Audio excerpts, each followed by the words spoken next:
السلام علیکم dear friends, welcome to the channel جو کہ ہے episodic novel stories. Dear friends, اس چینل میں آپ کو ملیں گی بہت ہی اچھوتے ناولز، بہت ہی دلچسپ کہانیاں اور رومانٹک ناولز۔ سو ہمارے ساتھ رہیے، اور اس سے پہلے کہ ہم اپنی کہانی کا آغاز کریں، اس چینل کو لائک کر دیں، اس چینل کو سبسکرائب کر کے بیل کا آئیکن ضرور پریس کر دیجیے گا تاکہ ہمارے چینل سے آنے والے ہر نیو نوٹیفیکیشن کی خبر سب سے پہلے آپ کو ملے۔ اعتبار اس کی قسط نمبر ہے 14۔ آج مہندی کا دن تھا۔ گھر بھی صبح سے ہی مہمانوں سے کھچا کچ بھرا ہوا تھا۔ ہر طرف افراتفری مچی تھی۔ نکاح ہو چکا تھا، پھر بھی دونوں کی مہندی الگ الگ تھی۔ مہندی اسپیشلسٹ فاطمہ کو مہندی لگا کر جا چکی تھی۔ سامنے اس کی دوستیں اور کزنیں ڈھولک بجا کر مہندی کے گانے گا رہی تھیں۔ مریم کی مہندی دوپہر میں ہی لگ چکی تھی۔ مہندی کا دن بھی دیکھتے دیکھتے ختم ہو گیا۔ آج کا دن واقعی ٹف تھا۔ بیٹھے بیٹھے فاطمہ کی کمر دکھ چکی تھی، اس لیے اسے کمرے میں بھیج دیا تھا آرام کی غرض سے، کیونکہ کل بارات تھی اور کل کا دن آج سے زیادہ مشکل ہونا تھا۔ فاطمہ کو کمرے میں لے جا کر مریم واپس مہمانوں کی طرف متوجہ ہوئی۔ کمرے میں آ کر اس نے اپنا موبائل نکالا تو 2-3 مسڈ کالز تھیں اور سلام کا میسج تھا۔ میسج پڑھ کر وہ مسکرا دی۔ میسج حارث کا تھا، لیکن ساتھ ہی موبائل آف کر دیا۔ جتنی آرام طلب وہ تھی، اس حساب سے آج اس نے پتھر توڑے تھے۔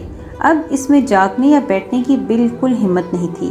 اگر حارث کو برا لگا تو وہ بہانہ بھی سوچ چکی تھی کہ بول دے گی کہ امی نے موبائل لے لیا تھا۔ مہندی سوکھ چکی تھی اور اس نے گلے سے دوپٹہ اتار کر سائڈ میں رکھا اور تکیہ درست کر کے لیٹ گئی۔ میک اپ تو پہلے ہی نہیں کیا تھا۔ یا اللہ فاطمہ، یہ کیا؟ میرب جو صبح 10 بجے اسے اٹھانے آئی تھی، اس کے سیدھے گال پر چھپے مہندی کے چھاپے کو دیکھ کر صدمے سے تقریباً چیخی تھی۔ وہ جو مزے سے خواب و خرگوش کے مزے لے رہی تھی، اسے سر کے اوپر میرب کو چلاتا سن کر خواب سمجھی اور ڈھٹائی سے سوتی رہی، کیونکہ باقی لڑکیوں کی طرح اس کے خواب میں جہاں یا سالار سکندر نہیں بلکہ میرب عارف بخاری ہی آتی تھی۔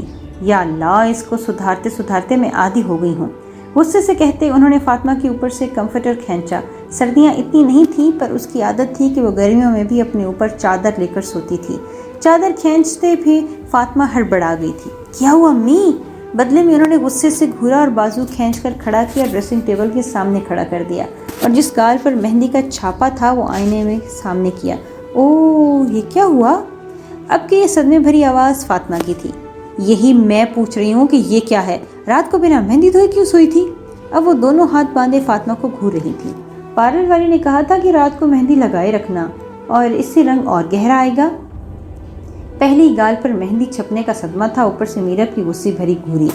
ہاں تو فاطمہ بی آپ پارلر والی کو بتاتی نا کہ میں ایک پھوڑ لڑکی ہوں، پھر یقیناً وہ تمہیں کبھی مہندی لگا کر سونے کا نہیں بولتی۔ اب امی، اس میں میری کیا غلطی ہے؟ نیند میں کہاں پتہ چلتا ہے؟ وہ بے بسی سے بولی۔ گال تو اس کا خراب ہوا تھا اور ڈانٹ بھی اسے خوب پڑ رہی تھی۔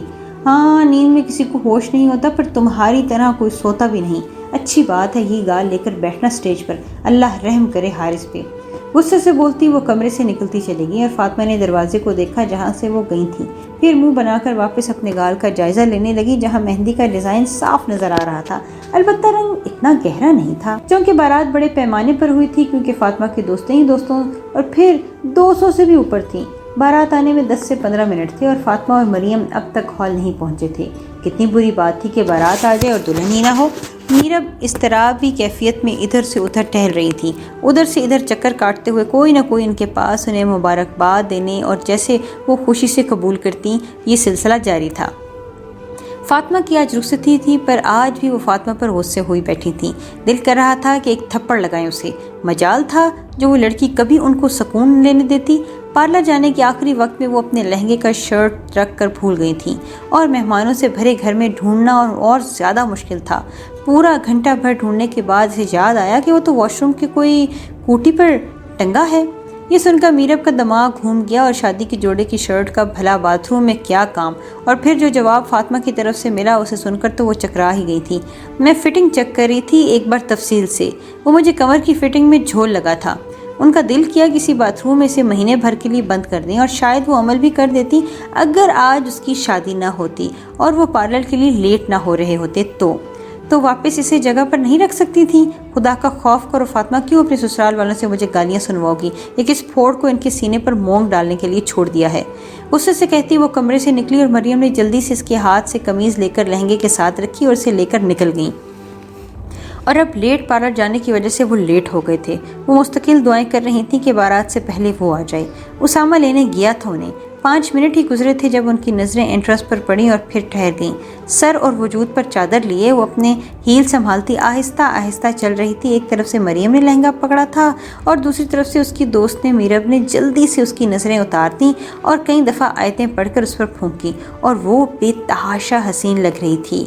بلڈ ریڈ اور سلور گولڈن مکس امتزاج کا بھاری لہنگا پہنے وہ سر جھکائے چل رہی تھی۔ برائڈل روم میں بٹھا کر آرام سے اس کی چادر اتاری اور اتنے میں برائڈل روم تقریباً بھر چکا تھا، کیونکہ بہت سارے لوگ اور اس کی دوستیں اس کو دیکھنے وہاں جا رہی تھیں۔ روم میں اے سی آن تھا، اس لیے فی الحال گرمی نہیں لگ رہی تھی، پر اتنا ہیوی ہو کر اتنے ساروں کو اپنے سر پر کھڑا دیکھ کر اسے گھبراہٹ ضرور ہو رہی تھی۔ تھوڑی دیر میں ہی تقریباً برائڈل روم خالی ہو گیا تھا۔ بس 5 سے 6 دوستیں تھیں جو اس کے ساتھ بیٹھی اس کا دل بہلا رہی تھیں، کیونکہ بار بار اس کی آنکھیں نم ہو رہی تھیں۔ وہ عام دلہنوں سے بھی تو زیادہ پیاری لگ رہی تھی۔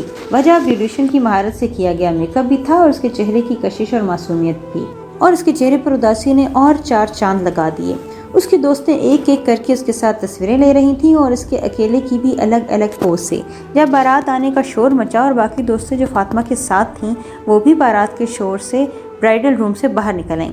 بارات کا ویلکم نکاح کی طرح ہی شاندار ہوا تھا۔ کچھ دیر بعد فاطمہ کو حارث کے پہلو میں بٹھا دیا گیا اور وہ نظریں جھکائے بیٹھی تھی۔ وہاں ہر کوئی ہی ان دونوں کی تصویریں کھینچ رہا تھا، اور حارث کے چہرے سے خوشی واضح تھی اور ہونٹوں سے مسکراہٹ ایک لمحے کو بھی جدا ہونے کو تیار نہیں تھی۔ کام میں مگن مریم کو اپنے اوپر نظروں کا گمان ہو رہا تھا۔ اس نے آج نیوی بلو کلر کی فرشی میکسی پہنی ہوئی تھی۔ پوری میکسی سادی ریشم کی تھی، بس گلے اور آستین پر بلیک ایمبرائڈری تھی۔ دوپٹہ شانوں پر اچھے سے پھیلایا ہوا تھا، کیونکہ مکس گیدرنگ تھی۔ بال ہمیشہ کی طرح کمر پر کھلے چھوڑے تھے، البتہ آگے سے بال کٹوائے تھے، جس کی وجہ سے وہ بار بار منہ پر آ رہے تھے۔ سافٹ سے میک اپ میں وہ ڈول لگ رہی تھی۔ ادھر ادھر نظریں گھما کر اس نے اسامہ کو تلاشا کیا، پر وہ اسے کہیں نظر نہیں آیا۔ مایوسی سے وہ پیچھے گھومی تو بوکھلا گئی۔ اس کے بالکل پیچھے ہی اسامہ کھڑا تھا، اور اس کے اچانک مڑنے پر وہ ٹکراتے ٹکراتے رہ گئی۔ اسامہ اسے ہی مسکراتے ہوئے دیکھ رہا تھا۔ ہمیشہ اس کی نظروں میں مریم اپنے لیے محبت کے ساتھ احترام بھی دیکھتی تھی، جو اسے اور معتبر کر دیتا تھا۔ کیا اسامہ میں گر جاتی آپ کی وجہ سے؟ خفت سے کہتے وہ نظریں جھکا گئی۔ میں کس لیے ہوں، سنبھال لیتا نا اپنی گڑیا کو، محبت سے کہتے اس نے مریم کو نظروں کے حصار میں لیا۔ شرم نہیں آتی، لوگ کیا کہتے؟ وہ بھی اب اسامہ کو دیکھتے پوچھنے لگی۔ آج اسامہ نے بھی مریم کی میچنگ کا نیوی بلو کرتا پہنا تھا، جس کے گلے پر باریک بلیک کڑھائی تھی۔ کچھ تو لوگ کہیں گے، لوگوں کا کام ہے کہنا۔ ایک آنکھ دبا کر کہتا وہ ہنستی، اور مریم بھی اس کے ساتھ ہنستی۔ لیکن میں صرف اتنا کہوں گا اسامہ، کبھی اپنی مریم کو گرنے نہیں دوں گا، کبھی بھی نہیں۔ ہاں، اپنی گود میں ضرور گراؤں گا۔ مریم نے صرف مسکرانے پر اکتفا کیا، اور وہ اس کی کتنی باتوں کا جواب دیتی۔ اس کی تو ہر بات ہی لاجواب کر دینے والی تھی۔ وہ اسامہ سے اتنی محبت شاید نہیں کرتی جتنی اسامہ اس سے کرتا تھا۔ اچھا سنو، ایک ضروری بات بتانی تھی۔ مریم اسامہ کو دیکھ کر میرب کی طرف قدم بڑھانے لگی تو اس نے فوراً سے مریم کو روکا، اور اس بار لہجے میں سنجیدگی تھی۔ جی؟ مریم اب واپس اس کی طرف متوجہ ہوئی۔ بے فکر ہو کر گھومنا، نظر نہیں لگے گی تمہیں، اور نہ ہی گرو گی۔ صدقہ دے دیا ہے میں نے تمہارا۔ واپس سے پرانے لہجے میں بولتے ہوئے ایک محبت بھری نظر مریم پر ڈال کر اس کے برابر سے گزر گیا، اور پھر مڑا۔ سنو، تم سے کچھ کہنا تھا۔ ہاں جی، اب کیا؟ مریم میں تم سے بہت محبت کرتا ہوں، یہ کہہ کر وہ ہنسا اور آنکھ مار کے چلا گیا۔ مریم نے اس کی پشت کو دیکھا اور اسٹیج کی جانب بڑھ گئی۔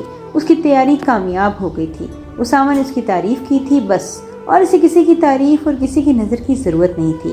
اس کا حسین چہرہ اسامہ کی تعریف سے مزید دمک گیا تھا، اور جب بیوی کو اتنی زیادہ محبت شوہر سے ملے تو بیوی پھر کسی کی پرواہ بھی تو نہیں کرتی، جیسے مریم اسامہ کے علاوہ کسی کی بھی پرواہ نہیں کرتی تھی۔ وہ مسلسل ایک کونے پر کھڑا فاطمہ کے جھکے سر کو دیکھ رہا تھا۔ نہ جانے کیوں اسے فاطمہ سے ازلی نفرت تھی۔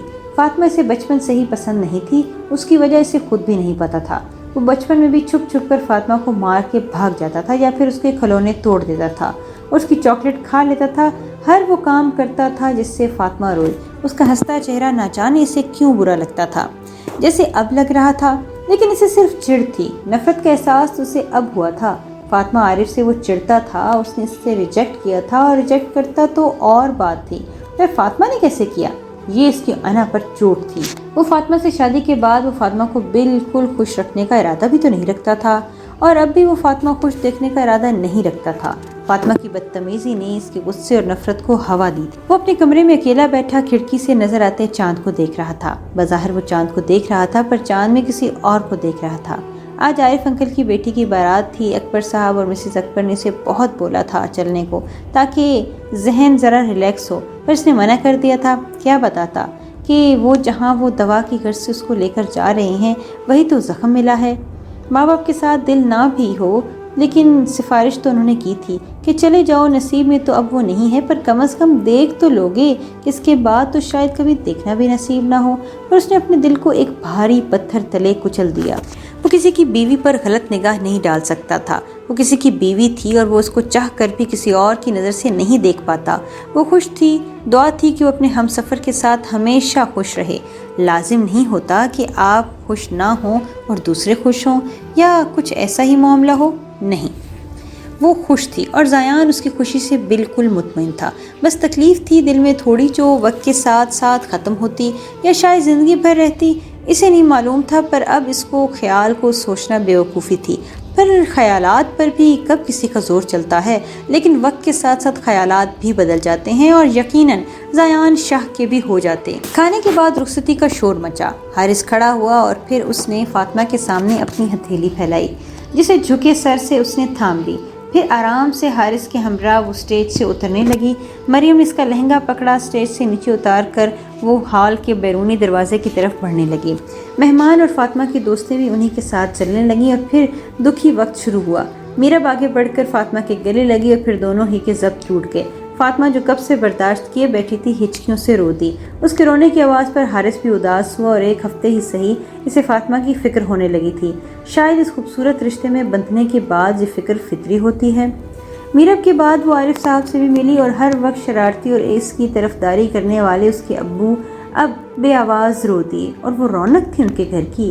اس وقت تقریباً سب کی آنکھیں ہی نم تھیں۔ میرب بھی ابھی تک خاموشی سے رو رہی تھی اور تہمینہ نے اس کے ہاتھ پر اپنا ہاتھ رکھا۔ فکر مت کریں بھابی، فاطمہ ایک ماں سے دوسری ماں کے آنچل میں آ رہی ہے، اسے کبھی کوئی تکلیف نہیں ہوگی۔ ماں بننے کا دعویٰ آسان ہوتا ہے پر اس دعوے پر پورا اترنا ظرف والوں کی بات ہوتی ہے، جو شاید تہمینہ میں نہیں تھی۔ ان کی بات پر روتے ہوئے مسکرا دی اور اس بات میں سر ہلا دیا۔